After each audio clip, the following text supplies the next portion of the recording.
সাংবাদিক বন্ধুসকল, আজি মই আপোনালোকক আমন্ত্ৰণ কৰি আনিছো কেৱল সামগুৰি বিধানসভা সমষ্টিৰ জিলা পৰিষদ, আঞ্চলিক পঞ্চায়ত আৰু সামগ্ৰিকভাৱে পঞ্চায়তৰ নিৰ্বাচনত সামগুৰি বিধানসভা সমষ্টিৰ ভোটদাতা ৰাইজে কংগ্ৰেছৰ প্ৰতি যি সমৰ্থন আগবঢ়ালে তাৰ বাবে আপোনালোকৰ যোগেদি ভোট দিয়া ভোট নিদিয়া সকলোকে, ইয়াৰ লগত প্ৰত্যক্ষ পৰোক্ষভাৱে লাগি থকা সকলোকে মই ধন্যবাদ কৃতজ্ঞতা জনাবৰ কাৰণে আজি আপোনালোকৰ সহায় লৈছো আৰু আপোনালোকক আমন্ত্ৰণ কৰি আনিছো। এই পৰিপ্ৰেক্ষিতত আপোনালোকে সোধা প্ৰশ্ন উত্তৰ মই দিম, কিন্তু সামগ্ৰিকভাৱে আমাৰ যিটো কংগ্ৰেছৰ প্ৰদেশ কংগ্ৰেছে গোটেই কথাখিনি আপোনালোকক ব্যক্ত কৰিব। তথাপি আপোনালোকৰ কোনো কথা মই এৰাই নাযাওঁ, আপোনালোকে মোক সোধা প্ৰতিটো কথা মই উত্তৰ দিম। আজি মোৰ লগত আছে সামগুৰি বিধানসভা সমষ্টিৰ অন্তৰ্গত দুটা ব্লক কংগ্ৰেছৰ দুজনৰ সভাপতি আৰু সদ্য সমাপ্ত পঞ্চায়ত নিৰ্বাচনৰ 4টা জিলা পৰিষদৰ নিৰ্বাচিত প্ৰতিনিধি আজি আমাৰ লগত আছে। মই আপোনালোকক জনাব পাই সুখী হৈছো যে 4টা জিলা পৰিষদ, বিশেষকৈ ভকতগাঁও, গৰাজান, শিঙিমাৰী, বাজিয়া গাঁও বৃহৎ ব্যৱধানত আমাৰ কংগ্ৰেছৰ প্ৰাৰ্থীসকল বিজয়ী হৈছে। অকল যে জিলা পৰিষদেই নহয়, আঞ্চলিক পঞ্চায়তৰ ক্ষেত্ৰতো প্ৰায় 80%তকৈ বেছি দুটা ব্লকৰ আমাৰ কংগ্ৰেছৰ প্ৰাৰ্থীসকলক আঞ্চলিক পঞ্চায়তত বিজয়ী কৰিছে। আৰু এইবাৰ জানে যে হিমন্ত বিশ্ব শৰ্মা ডাঙৰীয়াই নতুন আইন কৰি ৱাৰ্ডৰ ক্ষেত্ৰত ইণ্ডিপেণ্ডেণ্ট আপোনাৰ প্ৰাৰ্থী দিছে, যাতে পিছত টানাজোৰা কৰিব পাৰে। মই এইটোকে ক'ব বিচাৰিছো যে আমাৰ এইটো সমষ্টিত, বাকী সুধিলে মই ক'ম, হাত চিম্বলত য'ত য'ত আছে তাত মানুহে বেলেগ চিম্বলৰ মানুহক ভোট দিয়া নাই, আৰু সেইটোৱে বোধহয় হিমন্ত বিশ্ব শৰ্মা ডাঙৰীয়া আগতীয়াকৈ উমান পাইছিল, যিহেতু তেওঁ চৰকাৰত আছে। আৰু সেইকাৰণে এটা ঠেলা হেঁচা কৰিবৰ কাৰণে যেতিয়ালৈকে তেওঁলোকে কোনো ধৰণৰ ভাষা অন্য নকৰে, মই ক'ব খোজা নাই, টনাজোৰা যাতে কৰিব পাৰে, তাৰ কাৰণে নিজৰ চিম্বলটো মই আগতে কৈ আহিছো যে নিজৰ চিম্বলটো আমাৰ ৱাৰ্ডত দিয়া নাই। যিয়ে নহওক, মই একান্ত সামগুৰি সমষ্টি বিধানসভা সমষ্টিৰ অন্তৰ্গত আজি ৰাইজক ধন্যবাদ আৰু কৃতজ্ঞতা জনাবৰ কাৰণে আপোনালোকক মাতি আনিছো। বিভিন্ন ক্ষেত্ৰত দেখা গৈছে যে নিৰ্বাচনৰ পাছত বিজেপি দলে, বিশেষকৈ মুখ্যমন্ত্ৰী ডাঙৰীয়াই আজি দেখিছো যে নিয়মীয়া বাৰ্তা আমাৰ জনপ্ৰিয় কাকতত কৈছে যে বিধানসভাত বেছি ভাল হ'ব। মই তেখেতক কেৱল মনত পেলাই দিবলৈ বিচাৰিছো, তৰুণ গগৈ ডাঙৰীয়া যেতিয়া মুখ্যমন্ত্ৰী আছিল, এই ৰকিবুল হুছেইনো যেতিয়া মন্ত্ৰী আছিল, সেই সময়ৰ পঞ্চায়ত নিৰ্বাচন প্ৰায় 26,000 ৱাৰ্ড আছিল। এই 26,000 ৱাৰ্ডৰ প্ৰায় 21,000ত কংগ্ৰেছ পাৰ্টীসকল জিকিছিল। 2,200 প্ৰায় 9টা পঞ্চায়ত আছিল, তাত 90% কংগ্ৰেছৰ প্ৰাৰ্থী জিকিছিল। 219টা জিলা পৰিষদ আছিল, প্ৰায় 90% কংগ্ৰেছ প্ৰাৰ্থীসকল জিকিছিল। কিন্তু তাৰ 6 মাহৰ পিছত হোৱা নিৰ্বাচনত কংগ্ৰেছ ধৰাশায়ী হৈ গ'ল, ৰাইজে কংগ্ৰেছক সমৰ্থন নকৰিলে। গতিকে পাৰ্টি ইন পাৱাৰ, ক্ষমতাত থকা অৱস্থাত এখন চৰকাৰৰ প্ৰতি পঞ্চায়ত নিৰ্বাচনত সমৰ্থন পোৱাটো অকল ইয়াতো নহয়, সমগ্ৰ ভাৰতবৰ্ষতে এনেধৰণৰ এটা দেখা যায় যে এইটো কিন্তু বিধানসভাত ৰিফ্লেক্ট নহয়। গতিকে যিটো তেওঁ এটা আভুৱা দিব বিচাৰিছে যে অমুকৰ আপোনাৰ প্ৰাধান্য কমি গৈছে, জনপ্ৰিয়তাটো কমি গৈছে, মোৰ কথা কোৱা নাই বেলেগৰ, বা বিজেপি একদম ৯৫টা চিট পাব, এই নিৰ্বাচনে সেইটোৰ প্ৰভাৱ আগতো পৰা নাই, কংগ্ৰেছৰ দিনতো পৰা নাই, আৰু এতিয়াও আপোনাৰ নপৰে, কাৰণ গোটেই ইছ্যু বেলেগ হ'ব। এতিয়া আমাৰ বিভিন্ন ধৰণৰ ইছ্যু হৈছে। তেতিয়া এটাই আমাৰ ডাঙৰ ইছ্যু হ'ব মোৰ মতে, যে হিমন্ত বিশ্ব শৰ্মা ইছ্যু। হিমন্ত বিশ্ব শৰ্মাক অসমত লাগে বা নালাগে, সেই ইছ্যুটোতে মই ভাবিছোঁ যে আমি বিজয়ী হ'ম। গতিকে এই নিৰ্বাচনে সেই নিৰ্বাচনটো ৰিফ্লেক্ট নকৰে। কথা কি, মই দেখিছোঁ বিভিন্ন মাধ্যমত যে ধুবুৰী এনেকুৱা ধৰণৰ এটা কথা লিখিছে যে AIUDF আকৌ চৰ্চালৈ আহিছে। আপোনালোকক এনালাইচিছ কৰি দেখাব বিচাৰিছোঁ যে ধুবুৰী লোকসভা সমষ্টিত 11টা বিধানসভা সমষ্টি, ধুবুৰী জিলাত 5টা বিধানসভা সমষ্টিত, নতুন যিটো ছিষ্টেম, 5টা বিধানসভা সমষ্টিত যোৱাবাৰ যেতিয়া কংগ্ৰেছ পাৰ্টি হিচাপে ৰকিবুল হুছেইনে প্ৰায় 10 লাখতকৈ বেছি ব্যৱধানত জিকিছিল, তেতিয়া তাত থকা গোলোকগঞ্জ সমষ্টিটোত প্ৰায় 28,000 ভোটৰ ব্যৱধানত আমি হাৰিছিলোঁ। 11টা বিধানসভা সমষ্টিৰ ভিতৰত গোলোকগঞ্জ সমষ্টিত যেতিয়া আমি 10 লাখ ভোটত জিকিছিলোঁ, তেতিয়াও গোলোকগঞ্জ সমষ্টিত 28,000 হাৰিছিলোঁ। সেই গোলোকগঞ্জ সমষ্টিত বিজেপিয়ে 3টা পঞ্চায়ত জিলা পৰিষদ পাইছে, আৰু আগৰ যিটো 28,000 ভোটত আমি হাৰিছিলোঁ, সেইটো টুটি এতিয়া আমাৰ এটা জিলা পৰিষদত আমি প্ৰায় 6,000 ভোটত জিকিছোঁ, আৰু তেওঁলোকে জিলা পৰিষদত 2,000, 1,000 জিকিছে। তাতো আমাৰ যদি সামগ্ৰিক আপুনি গোটেইটো যোগ বিয়োগ কৰে, এই গোলোকগঞ্জতো কংগ্ৰেছ পাৰ্টি বিজয়ী হৈছে। দ্বিতীয় এটা সমষ্টিত বিজেপিয়ে তাত মুঠ ধুবুৰী জিলাখনত 5টা চিট পাইছে। এই 5টাৰ ভিতৰত গোলোকগঞ্জ সমষ্টিত, য'ত যোৱা লোকসভা সমষ্টিটো আপোনাৰ তেওঁলোকে 28,000 ভোটত পাইছিল, এইবাৰ সেইটো গোটেই জিলা পৰিষদখিনিৰ ভোট যদি গণনা কৰা হয়, তেতিয়া তাত পিছুৱাই আছে, আৰু তাত 3টা সমষ্টিত তেওঁলোকে প্ৰথমটি জিকিছে।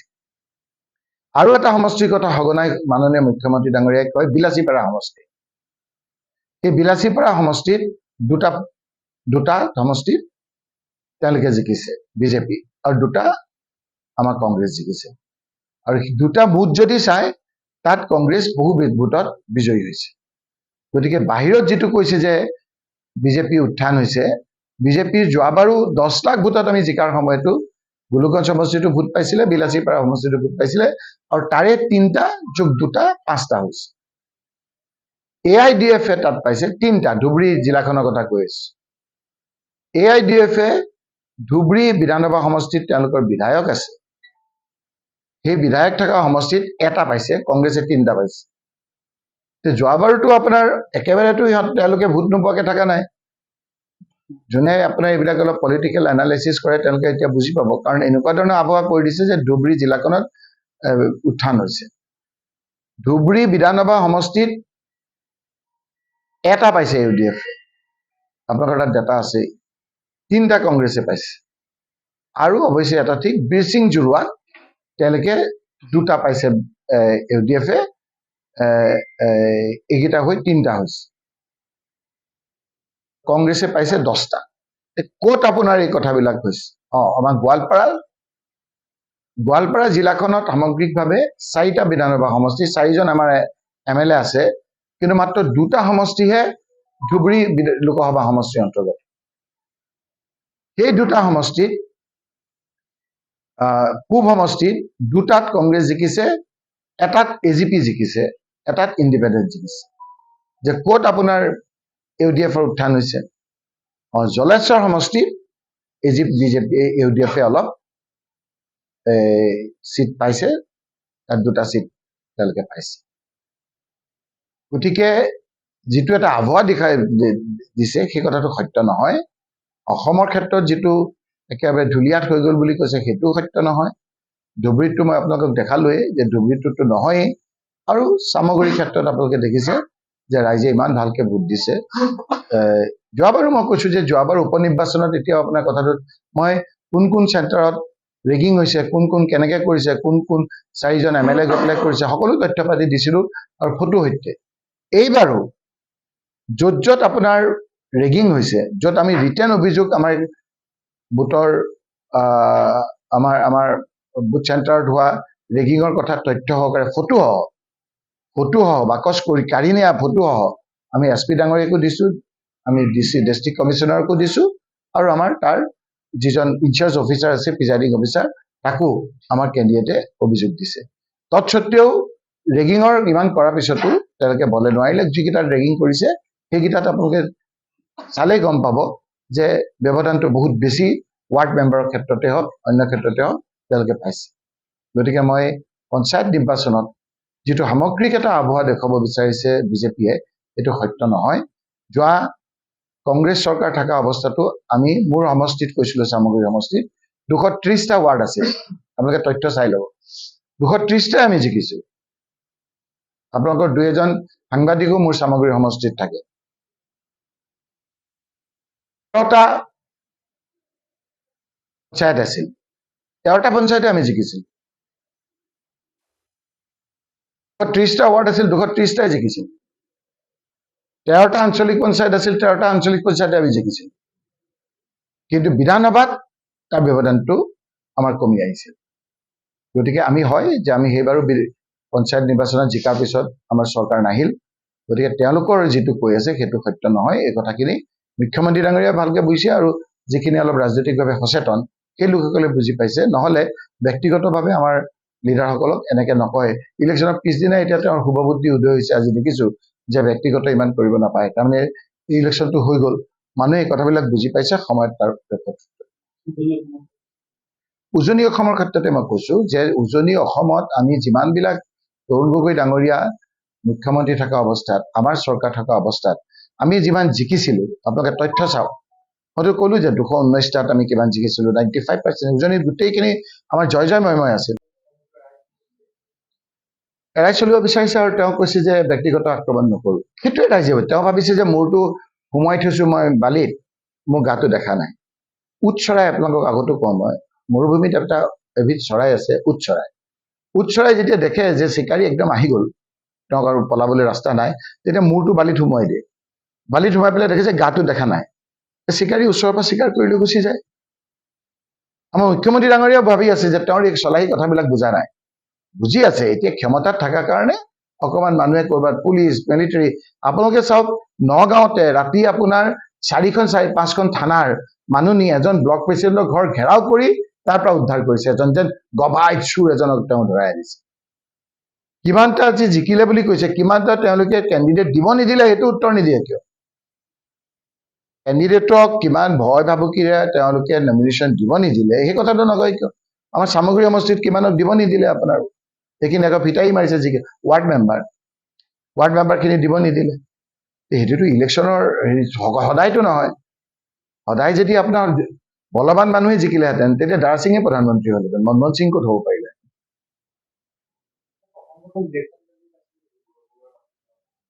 এইটো ৰাইজে উত্তৰ দিব, ৰাইজে তেওঁই উত্তৰ দিছে। তেওঁ বুজি পোৱা নাই নেকি আমি কি ইমান আৰু অবুজ বুলি ভাবেনে? যোৱাকালিলৈকে যিটো সুস্থাৰ আছিল, আজি লগে লগে তেওঁ একেবাৰে কৈছে যে সেইটো কোনো ধৰণৰ ইছ্যুৱেই নহয়, ব্যক্তিগত আক্ৰমণ। সেই পৰহিলৈকে ব্যক্তিগত নাছিল, ৰাজহুৱা আছিল, আজি ব্যক্তিগত হৈ গ'ল। সুধক, যি সোধে।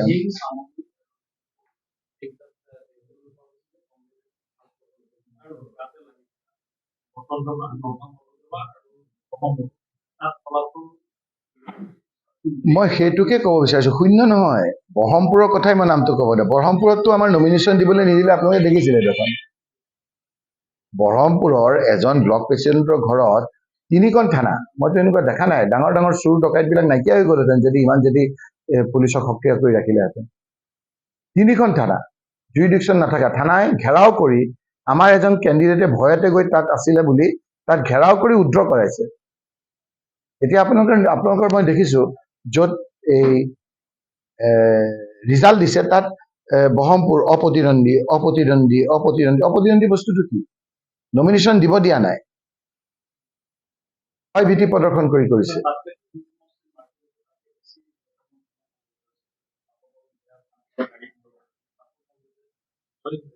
তাত নমিনেশ্যন দিছে, মই বুজাব পাৰিম নমিনেশ্যন দিবলৈ নিদিলে প্ৰতিদ্বন্দ্বিতা ক'ত আহিব